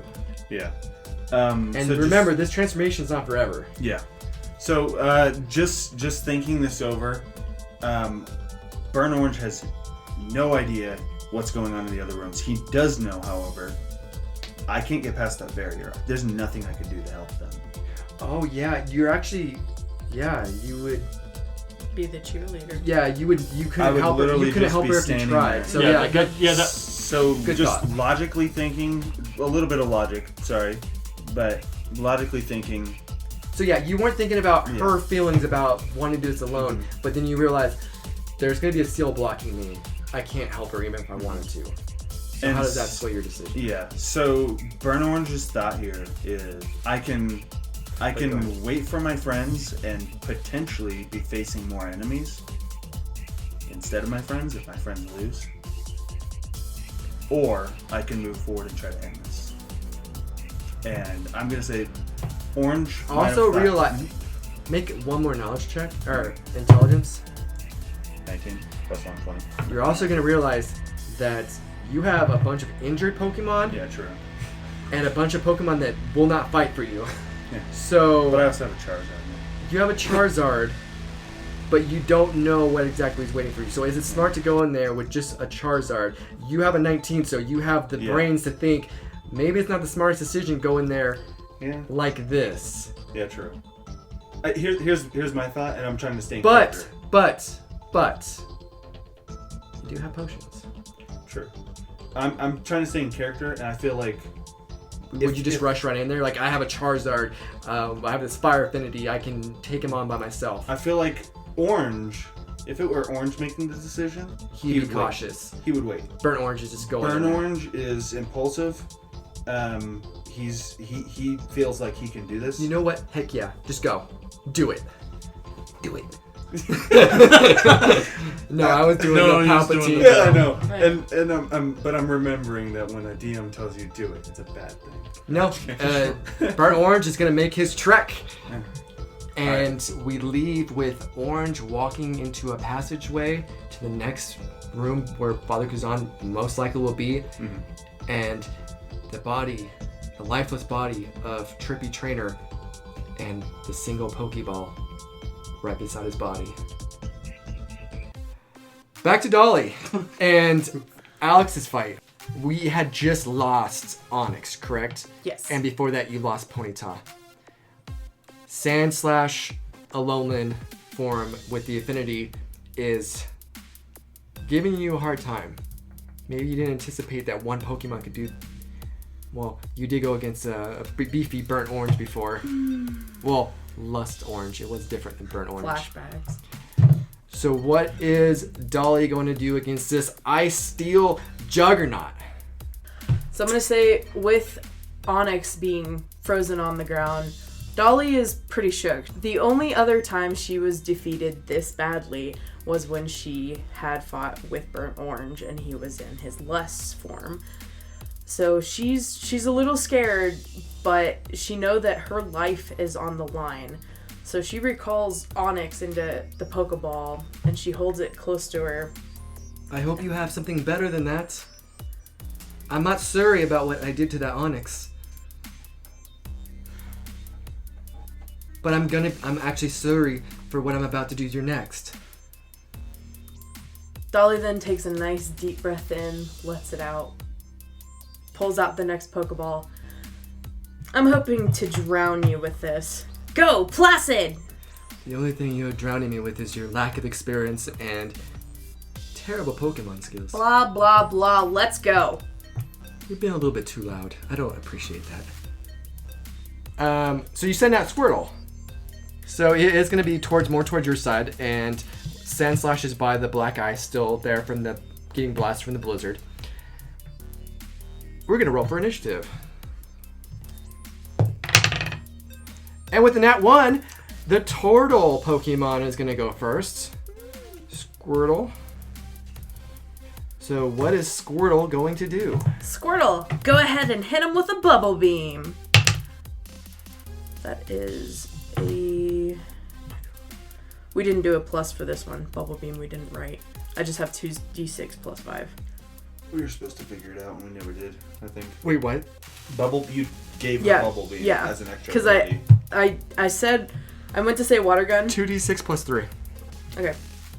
Well, I have the plus 5. It was Plus the... 3. Okay, thank you. I Two think the attack. 5 I'm is... gonna No, change two it attack. under. What is the 2 attack? So 9 plus 3 is good. Oh, 2 attack. A lot of We'll them make it a are- plus 4. Ooh, Plus 4 to hit. okay. So that is 9 plus 4. You miss.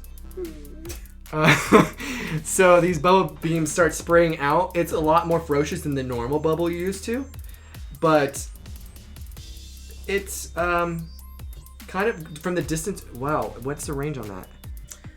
We don't have it. That one was made up. We'll say it's enough. We'll say it's close enough, but Sandslash is pretty far, so the bubbles don't quite reach him.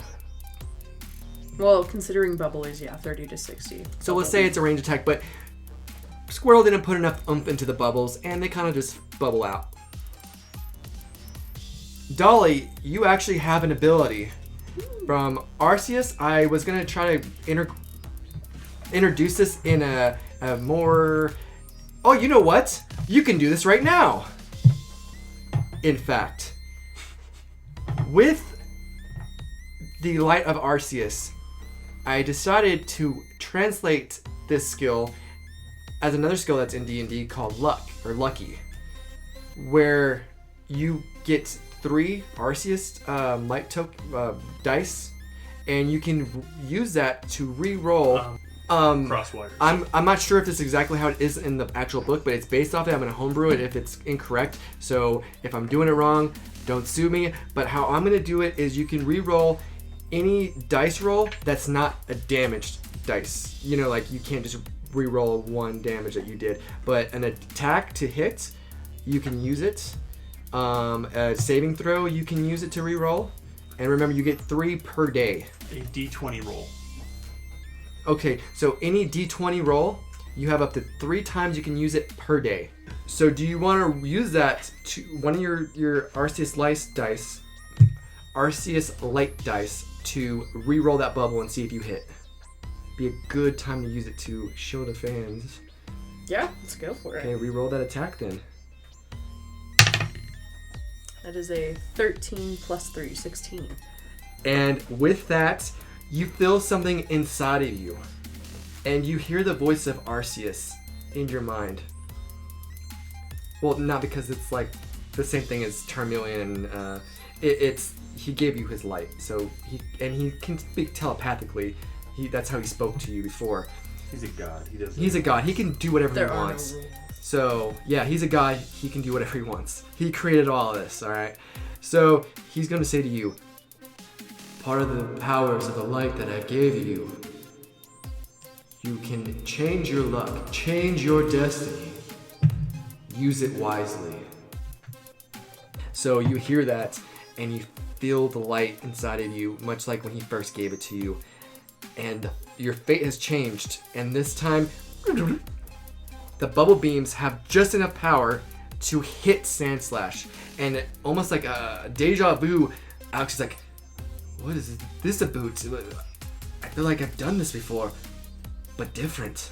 Yet again, I face a disadvantage in types. So roll your damage for the bubble beam. So that is 2d6 plus 5. That is 5 and 6, 10, 16. 16, and it's nothing that I can resist. So 16 straight damage? Yep. Wow, that's good damage.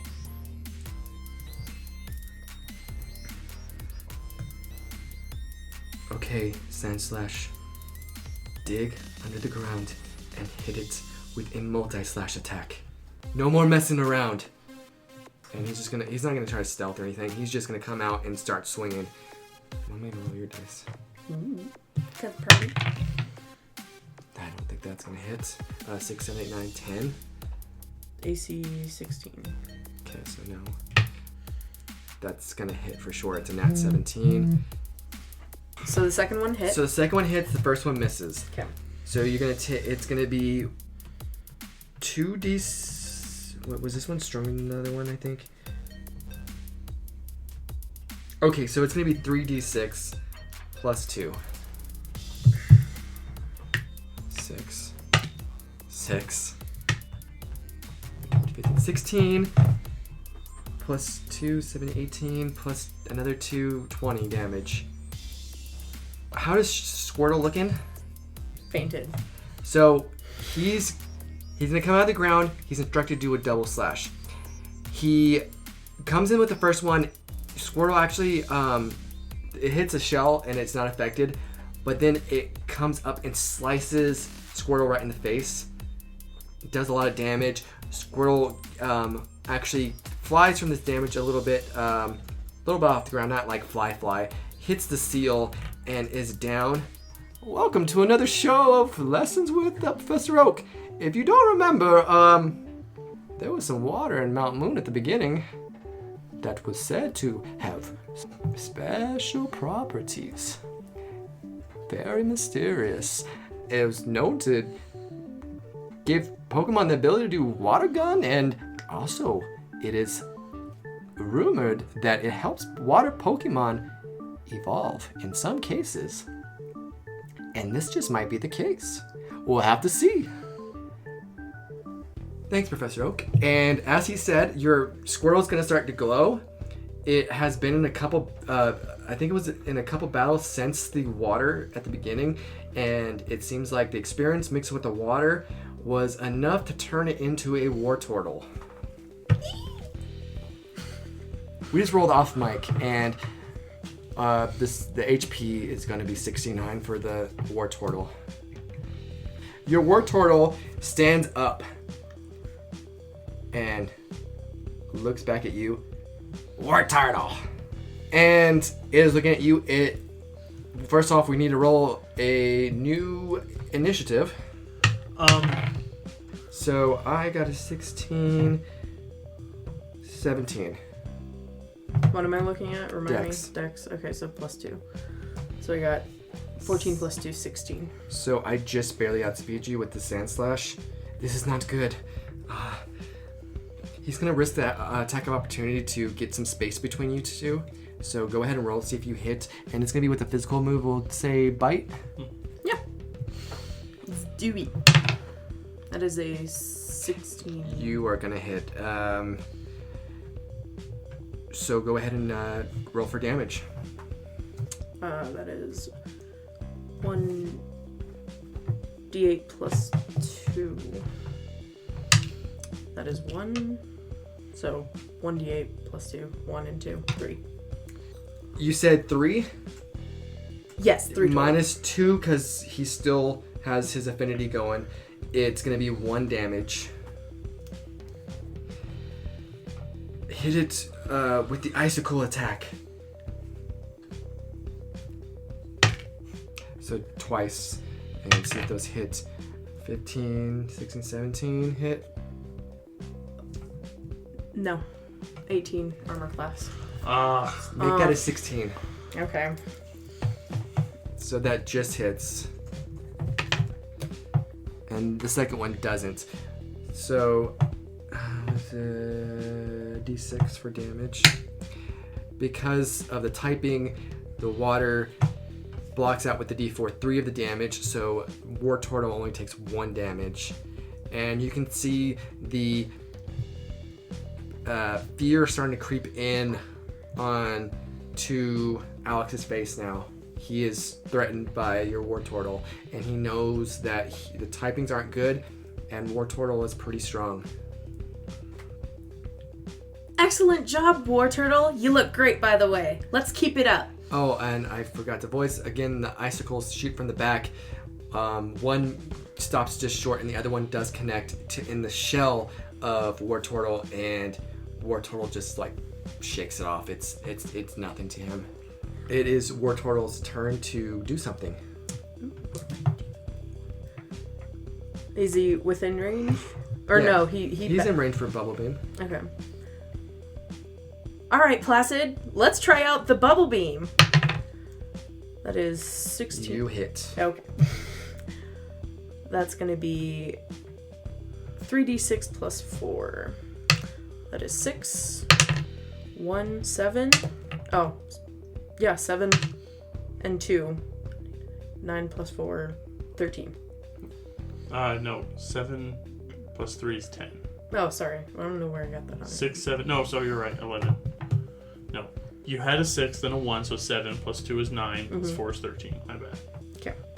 These bubbles blast this Alolan Sand Slash, and they might as well be bullets because they are hitting him hard, and it actually brings down Sand Slash to his knee.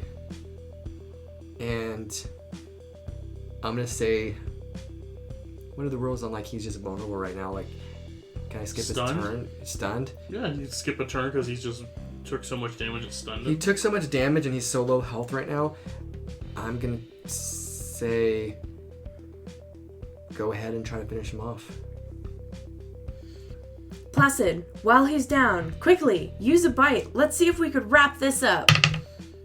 That is We're 14. gonna need to move in range first. That is 14. I keep forgetting what I'm adding. It says +4 for his attack. Okay. Next to it, no. Bite. By the attack, it always has Oh, a right. plus to hit. Okay, so that's 14 + 4, 18. So 18 does hit, and roll for damage. That is 1d8 + 2. That is 7 + 2. That is 7, 8, 9. So 9 minus 2 for the piercing damage. 7. 7 damage. I'm gonna say right there, he's still up. looking wobbly-legged, but the affinity has vanished at this point. Seems like Sand Slash is a little too weak to keep up the connection that they have. You can't do this. You finished off my Sand Slash and it's over for me. Can you live with that? And just then he's gonna snap. He's gonna get a surprise attack on your War Turtle. He was keeping Buttering you distracted. Yeah. So Sand Slash was playing possum. He's gonna have advantage on this attack, and he's gonna hit you with a multi-slash. Can I use withdraw? It's a reaction that with War Turtle has. It says adds 2 to AC against 1 melee attack that would hit. Okay, I'll allow that to be with 1 roll. I rolled a 19 my first roll. Okay. So I believe your AC was a 16. So plus 2, 17, 18. I would still be. My AC is 18. No, it's not. Oh, that We sorry. nerfed Yeah, that that's because I'm not doing 18. Fully evolved Pokemon Blastoise, 18 it up. So even you withdraw into your shell, 19 still beats it, and the rest of these are going to be with your regular AC because it's only going to be for that first one, right? Mm-hmm. I still have advantage, so I get 1 more roll on that one. Okay, I'm taking the first. Second one. Okay, so I'll switch that up. I'll say that the first slash attack, you withdraw into your little shell, and it blocks, and War Turtle comes out because he thinks that was his attack, and he gets clocked by a second slash. And I'm going to say he gets knocked prone. A turtle on the back is back. 1d6 plus 2. 5 damage. Okay. He's actually going to use his movement. He's going to retreat. Half that, because if he was kneeling, he lost half of his movement speed. Okay, so his movement speed is 30 probably. 20. Really? So he can only go 10, so he's going to go right there. It is War Turtle's turn. Is War Turtle... Well, no, he's still on his back, essentially. Placid, rock yourself up. He's actually going to go back into his shell, and he's going to use a water gun through his bottom of the shell to spring up into the air. Is there a follow-up you want to do for an aerial War Turtle attack? I was actually going to use water gun, so maybe he propels himself up. So he's going to propel, shoot back up, and blast him with a water gun? Yes. See if you hit. You do hit. So that is a 18 to hit. Well, it would be 18 plus 4. So yes, that definitely hits. Tell me how you want to end it. Walk everybody through how you destroy this sand. You don't have to roll damage. Like, you can breathe on him, and you can beat him right now. So I'm gonna say War Turtle and his shell. Walk us through from him being prone. Okay. Walk us through all that, and then into the attack. When Placid was knocked back, he ended up on his back, on his shell. To shift out of that, he used a water gun to propel himself upwards into the air. And with that, Dolly had shouted out, "Use that water gun, now!" War Turtle! And it's gonna blast out a stronger than you've seen from his Squirtle form. This is a high blasting water gun attack with some power. And it's going to literally blast Sandshrew so hard, he's actually going to be moved back and 15 feet. And he's already weakened. He can't fight the he tries to fight it. He crosses his arms like he's done before against Onyx and stuff to try to block some of the damage. It's just too much. His arms go... He can't keep the X form. He goes back, just gets blasted right in the chest, and he is out. Immediately, before you have a chance to say anything, the circle encloses around Alex, and he's accepting that he's lost. Despite him potentially being the better trainer, he had to face some pretty steep type disadvantages. He somehow got through the Ponyta. He got through the Onyx, but the powered up, newly evolved War Turtle was just a little bit too much for this newly evolved Alone Sandslash. Look, I'm sorry that you evolved and I still failed you as a trainer. And I promised myself after I failed my parents and let them down and dishonored their name that I would never do that again, but it seems like, Father Kazan, please forgive me. I've dishonored you too, and I deserve this fate. I deserve this. And much like Trippy Trainer, his body kind of gets lifted up. This flame comes out of his body, flies through. You're actually going to see this from the corner of your eye during your battle, Corey. Mm-hmm. You and Jackson, you kind of think, maybe look at each other like, what was that? Like, it happened so fast. And Burnt Orange, as you are walking towards where Father Kuzan might be, this fire goes past you, and you maybe have in the back of your mind, was that possibly Dolly's soul? You don't know. You say fire. Is it not a white light the same as before? As Trippy? It's up to you. Did I not say? You said white light with Trippy. I heard you say fire. It looks like a flame. Okay. It is white. We'll say it's white, but it is a flame. Okay, cool. No, I'm representing good with that. I their just soul. wanna make sure that It's a physical representation of their soul. Sure. A white flame. A white flame. So, Alone Sandslash looks at his trainer, and it looks sad. Like, he blamed himself. The trainer, Alex, he blamed himself for the failing of losing. But of course, the Sandslash is going to blame itself and the fate of its trainer. And it too is just going to go up to the Pokeball on the waist of Alex. Boop its nose on the little center of the Pokeball and returns itself. And all you see is Alex's lifeless body. And there's no seal there anymore. Just then, the Gatling gang is going to come in with London and Jacob. And they look like they've been through a war. They tattered clothes. But you do notice that Adam now has the Alakazam. Those guys were, they gave us a little bit more trouble than we thought, but we will put him away. What happened to that guy? Hey guys, it's great to see you. I guess I won. Did you kill him? What happened? They summoned a seal of some kind. It made this... Like the Pokemon seal? Yeah, like a seal that Wow. entrapped us. It's crazy seeing an ice type in this kind of cave. You summon Pokemon? Like... Use your Pokemon knowledge. Use a Pokemon knowledge roll. That is... You got it. Okay. 17 plus 1, 18. You get the impression that Adam is talking about the Pokemon seal. What is the Pokemon seal? Yeah, I was waiting for someone else to get that. But yeah, I've been wanting to say it the entire time. That's cool. I wish I would have saw it. Seal looks pretty cool. Oh, it turns into a Dugong. Yeah, it turns in. Do you know it turns into a Dugong? Not that type of seal! Oh. Well, I don't know what you're talking about then. Oh, like a magical seal. Yes, a magic seal. We had to Oh. battle for our A seal souls. that can do magic tricks. I'd pay for that. What about you, bro? And Alakazam, holding 2 spoons, shakes his head. Do you question that he has Alakazam now? Use your Pokemon knowledge one more time, sorry.